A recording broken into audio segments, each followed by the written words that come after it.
Forever Fans, kali ini kita akan mengupas tuntas kisah inspiratif yang luar biasa dari seorang pria yang dijuluki Crazy Rich Tanjung Priok. Siapa lagi kalau bukan Ahmad Sahroni? Nama yang tak asing lagi di dunia bisnis, politik, dan tentu saja otomotif. Tapi, pernahkah kalian benar-benar tahu bagaimana ia memulai semuanya? Yuk kita simak bareng-bareng ya.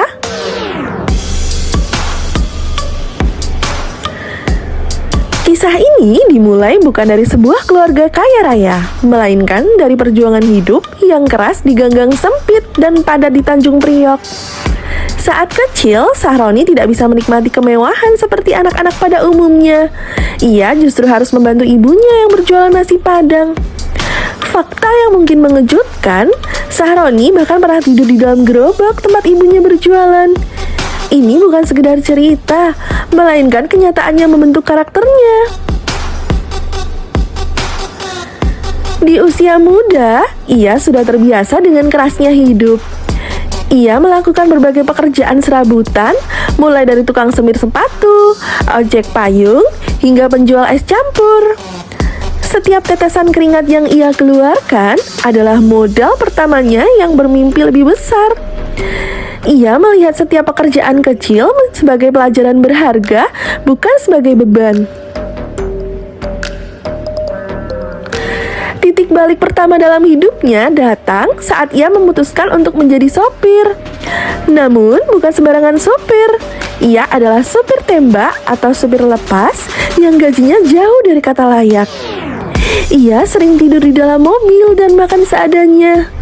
Dari sini, ia belajar tentang arti ketahanan mental dan fisik. Tidak lama kemudian, ia beralih profesi menjadi buruh kasar di pelabuhan Tanjung Priok. Pekerjaan ini mungkin terlihat biasa, tapi bagi Sahroni, ini adalah gerbang menuju dunia yang lebih besar. Disinilah naluri bisnisnya mulai terasah. Ia belajar tentang seluk-beluk logistik, alur pengiriman barang, dan bagaimana membangun jaringan. Ia tidak hanya bekerja dengan otot, tetapi juga dengan otak. Dengan tekad yang membara, ia mengumpulkan modal sedikit demi sedikit dan akhirnya memberanikan diri untuk mendirikan perusahaan sendiri loh. Perjalanannya penuh tantangan. Ia pernah hampir bangkrut, menghadapi penipuan, dan berbagai rintangan bisnis lainnya loh. Namun, ia tidak pernah menyerah. Prinsipnya, kalau jatuh ya bangun lagi. Berkat kegigihan dan kerja kerasnya, bisnisnya berkembang pesat. Dari perusahaan kecil-kecilan, perusahaannya tumbuh menjadi salah satu pemain besar di bidang logistik dan properti. Saat itulah namanya mulai dikenal luas. Kekayaannya ia miliki menjadikannya sorotan, terutama karena hobinya yang unik. Sahroni dikenal sebagai seorang kolektor mobil super mewah. Garasinya dipenuhi dengan berbagai merek mobil impian, mulai dari Ferrari, Lamborghini, hingga McLaren. Kecintaannya pada dunia otomotif tidak main-main. Ia bahkan pernah dipercaya untuk menjabat sebagai presiden dari berbagai klub otomotif bergengsi seperti McLaren Club Indonesia atau MCI dan Ferrari Owners Club Indonesia atau FOCI.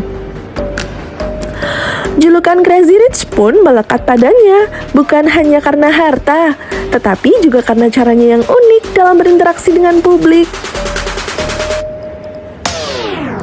Di tengah segala kemewahan, ada satu hal yang paling unik dari Sahroni loh. Ia tidak pernah melupakan akarnya. Ia memilih untuk tetap tinggal di kampung halamannya di Tanjung Priok. Rumah mewahnya yang bahkan dilengkapi lift berdiri kontras di tengah gang sempit. Ini bukan sekedar tempat tinggal, melainkan pengingat permanen bahwa ia memulai semuanya dari sana. Kisah Ahmad Sahroni adalah bukti nyata bahwa latar belakang tidak menentukan masa depan. Ia mengajarkan kita bahwa dengan kerja keras, integritas, dan tidak pernah melupakan dari mana kita berasal, mimpi sebesar apapun bisa kita raih loh. Ia adalah contoh nyata dari seorang pejuang yang berhasil mengubah takdirnya sendiri. Gimana nih? Apakah ada bagian dari kisah Ahmad Sahroni yang ingin kalian fokuskan lebih dalam? Misalnya perannya di dunia politik atau bagaimana cara ia mengelola bisnisnya? Tulis di kolom komentar ya. Jangan lupa like, share, dan subscribe untuk konten-konten seru menarik lainnya. Sampai jumpa di video berikutnya ya. See you!